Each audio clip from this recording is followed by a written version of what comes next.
Welcome to Ground Truth PK News. Today's top story: India has once again issued a flood warning to Pakistan, the second in just 2 weeks, as heavy monsoon rains continue to cause massive destruction on both sides of the border. The warning was shared through India's High Commission in Islamabad, on humanitarian grounds. It was not sent under the Indus Waters Treaty, which remains suspended. In Pakistan, officials are on high alert. The Sutlej River is rising quickly, and floodwaters are expected to cross into Pakistani territory by Wednesday.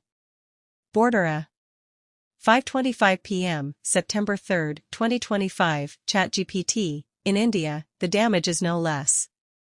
Landslides and floods in Punjab have already claimed 29 lives last month. 10 more people have died in the last 24 hours due to heavy rains.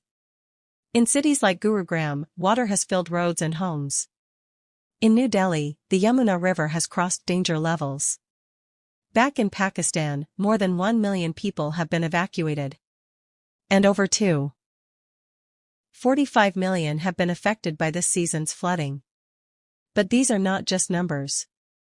Behind every statistic, there's a story: a mother holding her child above the water, a family watching their home disappear, a community praying for relief. This is more than a flood. It's a human emergency, and a call for unity and compassion.